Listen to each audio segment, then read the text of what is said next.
옛말에 두 마리의 토끼를 다 잡으려고 하다가 한 마리도 못 잡는다 라는 말이 있습니다. 집중력의 중요성에 대하여 깊이 생각하게 하는 말입니다. 사람이 무엇에 집중하느냐에 따라서 그 인생의 방향이 결정되는 것입니다. 왜냐하면 내가 집중하는 것에 마음과 시간과 물질을 쏟아붓기 때문에 그것이 내 삶을 이끌어갈 수밖에 없는 것입니다. 우리가 하나님께 집중하면 인생의 방향이 하나님께 향하게 되고, 돈에 집중하면 인생의 방향이 돈을 향하게 되고, 권력과 명예에 집중하면 인생의 방향이 그것을 향하게 되는 것입니다. 과연 여러분은 무엇에 집중하고 있습니까? 2025년 새해에 우린 하나님께 집중할 필요가 있습니다. 왜냐하면 참된 변화와 축복은 오직 하나님께로부터 오는 것이기 때문입니다. 오늘 본문을 보면 하나님께서 이스라엘의 남은 자들에게 한 마음과 새 영과 부드러운 마음을 주신다고 말씀하고 있습니다. 우리 함께 본문 19절과 20절을 함께 다 같이 한번 봉독하겠습니다. 시작. 내가 그들에게 한 마음을 주고 그 속에 새 영을 주며 그 몸에서 돌 같은 마음을 제거하고 살처럼 부드러운 마음을 주어 내 율례를 따르며 내 규례를 지켜 행하게 하리니 그들은 내 백성이 되고 나는 그들의 하나님이 되리라. 아멘. 여기 보면 먼저 한 마음을 주고라고 했는데, 과연 한 마음은 무엇을 의미하는 것일까요? 그것은 하나님께 대한 절대적 충성과 헌신을 가리킵니다. 다른 말로 하면 우상 숭배를 하지 않는 절대적 충성을 의미하는 말인 것이죠. 기독교 서회에서 출간한 성서 주석에 보면 이것을 가리켜서 마음의 수술이라고 표현을 했습니다. 그렇습니다. 모든 영적 수술과 새로운 언약의 조건은 가장 먼저 우상을 제거해버리는 결단으로부터 시작된다는 사실을 알고 있습니까? 흔히 오늘을 살아가는 현대 크리스찬의 신앙이 점점 더 변질되고 있다고 말하는데, 그 이유가 무엇일까요? 그것은 우상 숭배 때문입니다. 미국의 유명 작가 펄복은 현대인의 대표적인 우상으로 세 가지를 꼽았습니다. 그것은 권력과 쾌락과 돈입니다. 그런가 하면 현대인들이 숭배하는 또 한 가지 우상은 지식이라는 신이라고 말합니다. 우리가 무엇인가를 판단할 때 그 기준이 하나님 대신 내 지식이나 타인에 의한 지식이 있다면 그 또한 제1계명을 범하는 것입니다. 오늘을 살아가는 현대인들이 얼마나 하나님보다 또는 하나님의 말씀보다 지식을 더 의존하며 숭배하고 있는지 우린 직시할 수 있어야 합니다. 누구든지 마음으로부터 이런 우상들을 제거하지 않으면 신앙이 점점 변질되어 가는 것입니다.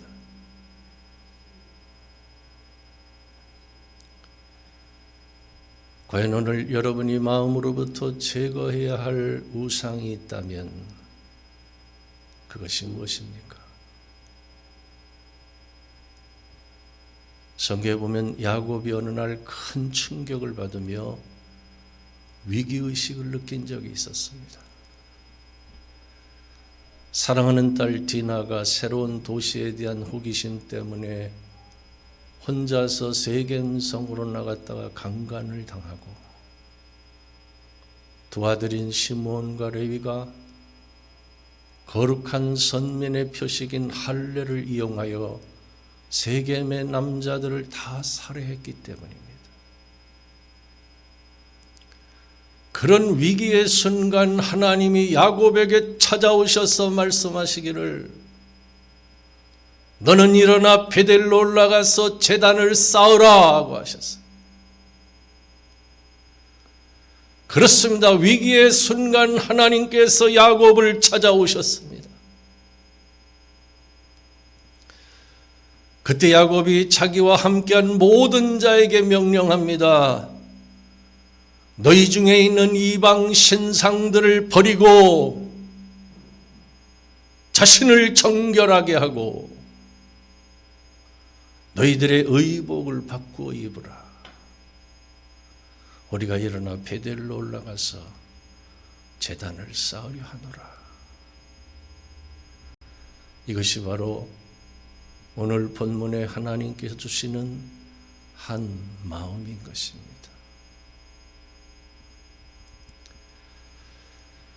사실 우상숭배는 가장 뿌리 깊은 죄입니다.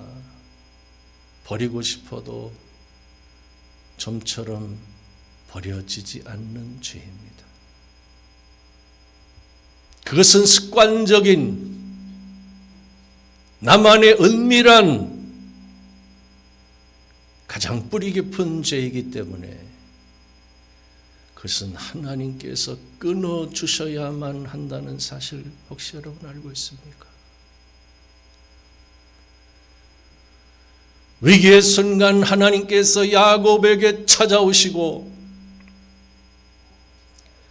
이스라엘의 남은 자들에게 찾아오셔서 한 마음을 주신 것처럼 우리 삶 속에 하나님이 찾아오셔서 한 마음, 우상 숭배를 하지 않는 절대적 충성의 마음을 주시는 것이.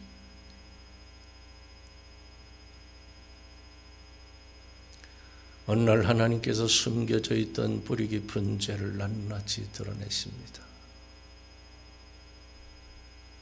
이 은밀한 죄를 버리지 않으면 나는 죽는다. 지금 이 기회가 아니면 죄에 대한 심판에서 영원히 벗어날 수 없다. 라는 두려운 마음을 갖게 하십니다. 그래야 끊지 못했던 은밀한 죄를 버리고 자신을 정결하게 하며 새로운 마음가짐으로 하나님께 제단을 쌓는 참된 예배자로 세워주십니다. 이처럼 지금도 하나님께서는 당신의 자녀에게 찾아오셔서 한 마음을 주심으로 모든 우상을 버리게 하시는 것입니다. 할렐루야. 두 번째는 새 영을 주신다고 했습니다. 11절, 19절 중반절에 보면 그 속에 새 영을 주며, 우리가 예수를 믿고 그분을 마음속에 영접하면 성령 세례가 부어집니다. 성령이 우리 속에 들어오셔서 세상 끝날까지 내주에 계십니다. 그런 의미에서 오늘 본문에 이스라엘의 남은 자들을 향해 그 속에 새 영을 주신다는 말씀이 성취된 것이라고 할 수 있습니다. 과연 하나님께서 새 영을 주시는 이유가 무엇일까요? 무엇보다 먼저 새 영이 부어지면 즉시 이 세상이 줄 수도 없고 알 수도 없는 천국의 기쁨을 알기 시작합니다. 그래 이전에 메말라 있던 신앙생활에서 기쁨과 감사와 감격이 넘치는 신앙생활로 바꾸어 주신다는 사실입니다. 그렇습니다. 성도의 생활 속에 기쁨이 넘쳐야 하는 것입니다. 만일 기쁨이 없다면 하나님께 새 영을 부어달라고 기도해야 합니다. 성령은 기쁨의 영이요 희락의 영이신 것입니다. 그런가 하면 우리 속에 새 영이 부어지면 진리를 깨닫는 눈이 열려집니다. 오늘 우리가 살고 있는 이 시대에 가장 절실하게 필요한 것이 바로 진리를 바로 깨닫는 일입니다. 우린 현실과 가상, 사실과 허위, 진리와 거짓을 날마다 분별하면서 살아야 하기 때문입니다. 요한일서 4장에 보면 말세를 사랑하는 성도들에게 너무나 중요한 말씀을 하셨습니다. 사랑하는 자들아, 영을 다 믿지 말고 오직 영들이 하나님께 속하였나 분별하라. 너희가 하나님의 영을 알지니 곧 예수 그리스도께서 육체로 오신 것을 시인하는 영마다 하나님께 속한 것이요 예수를 시인하지 아니하는 영마다 하나님께 속한 것이 아니니 이것이 곧 적그리스도의 영이니라고 했습니다. 이처럼 영적인 분별력의 문제가 얼마나 심각한지 알고 있습니까? 너무나 많은 사람들이 이단의 영에게 사로잡히고 있어요. 그 중에 사이비단 신천지는 3년마다 10만 명씩 수료식을 하고 있어요. 어찌하여 이토록 많은 사람들이 이단에 사로잡히는 것일까요? 그들의 문제는 한 가지입니다. 진리의 영이신 성령을 받지 못했기 때문인 것입니다. 그런가 하면 우리가 하나님께 예배를 드릴 때 반드시 필요한 것이 무엇이라고 성경은 말씀하고 있습니까? 요한복음 4장 24절에 보면 하나님은 영이시니 예배하는 자가 영과 진리로 예배할지니라 했어요. 이 말씀은 영과 진리 두 가지를 가지고 예배하라는 뜻이 아닙니다. 좀 더 정확하게 말하면 진리의 영 안에서 예배하라는 뜻입니다.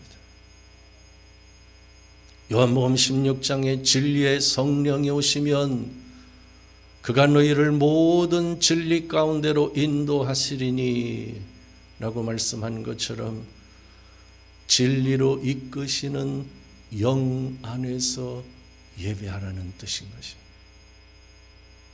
그렇습니다. 예배가 어떤 형식이나 외식이 아니라 참된 예배가 될 수 있는 근거는 진리의 성령이 임재하시기 때문인 것입니다.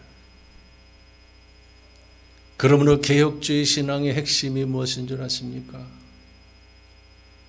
로마 가톨릭은 의식 중심인 반면에 개혁주의는 말씀 중심입니다. 진리 중심입니다. 이처럼 성전 앞 중앙에 강대상이 세워져 있고 하나님께서 기름 부어 세우신 설교자를 통해 모든 예배 가운데 가장 많은 시간을 들여 진리의 말씀을 선포하고 있는 것입니다. 만일 설교자가 진리가 아닌 비진리를 선포한다면 가차없이 강대상에서 끌어내려야 하는 것입니다. 18세기 미국의 청교도 신학자인 조나단 에드워즈는 이런 말을 했습니다. 설교자인 나는 최선을 다해 청중들의 정서를 고양시키는 것이 내 의무라고 생각한다. 이는 다른 것이 아닌 오직 진리로만 되어져야 한다 하고 있어요. 그러므로 하나님께 예배를 드리는 이 시간, 예배를 침례하며 말씀을 선포하는 목사도, 또 함께 예배를 드리며 말씀을 듣는 성도들도 오직 진리의 영 안에서 예배를 드려야 하는 것입니다. 이곳에 임재하신 진리의 성령께서 저와 여러분을 진리 가운데로 인도하시는 것을 모두가 함께 느끼고 깨닫고 체험할 수 있어야 하는 것입니다. 그것이 바로 영과 진리로 또는 진리의 영 안에서 드리는 예배인 것입니다. 세 번째는 부드러운 마음을 주신다 하고 있어요. 본문 19절 중반절 보면 그 몸에서 돌 같은 마음을 제거하고 살처럼 부드러운 마음을 주어. 오늘 신앙생활을 오래 한 성도들이 잘못 생각하는 것이 있습니다. 그것은 성령이 임재하시거나 하나님의 은혜가 부어지면 강해진다는 생각입니다. 그래야 일부러 쉰 목소리를 내고 말투가 명령조로 변하고 마치 계급이 높아진 사람처럼 행동한다는 사실을 여러분 알고 있습니까? 그러나 그것은 오해입니다. 오히려 그 반대입니다. 우리 속에 성령이 임재하시고 하나님의 은혜가 부어지면 몸에서 돌 같은 마음이 제거되고 살처럼 부드러운 마음을 갖게 되는 것입니다. 마음만 부드러워지는 것이 아니라 얼굴 표정도 부드러워지고 말투도 부드러워지고 성품도 한없이 부드러워지는 것입니다. 간혹 보면 목사님, 저는 오랫동안 신앙생활을 했고 하나님께 은혜도 많이 받았는데 한 가지 욱하는 성격이 남아있어서 실수할 때가 많습니다 라고 고백하는 분들이 있어요. 과연 그 이유가 무엇일까요? 오늘 본문 말씀대로 해석하면 아직 몸에서 돌 같은 마음이 제거되지 않았기 때문인 것이에요. 이런 분들은 오늘 본문 말씀을 붙잡고 더 많이 기도할 필요가 있습니다. 하나님 남은 자들에게 새 영을 주며 그 몸에서 돌 같은 마음을 제하고 살처럼 부드러운 마음을 주신다고 말씀하신 대로 부족한 저에게 새 영을 주셔서 돌 같은 마음을 제하고 부드러운 마음을 갖게 하옵소서 라고 기도해야 합니다. 성령은 온유와 겸손의 영이시기 때문입니다. 할렐루야. 사랑하는 성도 여러분, 성령의 9가지 열매가 무엇입니까? 갈라디아서 5장 22절에 보면 오직 성령의 열매는 사랑과 희락과 화평과 오래 참음과 자비와 양선과 충성과 온유와 절제니 이 같은 것을 금지할 법이 없느니라 하고 했습니다. 혹시 사랑이 약합니까? 희락이 없습니까? 화평하기가 힘듭니까? 오래 참지를 못합니까? 온유하기가 어렵습니까? 절제하는 것이 힘듭니까? 선한 일을 행하지 못합니까? 자비를 베푸는 것이 안 됩니까? 변함없이 충성하는 것이 어렵습니까? 그렇다면 성령의 충만함을 받아야 합니다. 성령의 능력을 구해야 합니다. 바로 이 9가지의 덕목들은 오직 성령의 열매들이기 때문입니다. 오늘 우리가 성령의 충만함을 받아 이 9가지 열매를 풍성히 맺으며 살아가는 것이 바로 우리를 향하신 하나님의 뜻인 것입니다.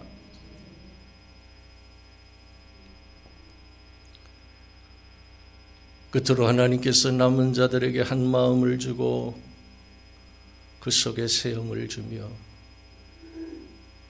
그 몸에서 돌 같은 마음을 제거하고 살처럼 부드러운 마음을 주시는 이유가 무엇이라고 말씀합니까? 우리 함께 본문 20절 말씀을 한번 다 같이 한번 읽어보겠습니다. 다 같이 시작. 내 율례를 따르며 내 규례를 지켜 행하게 하리니 그들은 내 백성이 되고 나는 그들의 하나님이 되리라. 아멘. 여러분, 이 말씀이 결론입니다. 결국 하나님의 율례와 규례를 지켜 행하는 친백성이 되게 하시려고 하나님께서 한 마음을 주고 그 속에 새 영을 주며 그 몸에서 돌 같은 마음을 제거하고 살처럼 부드러운 마음을 주신다는 것입니다.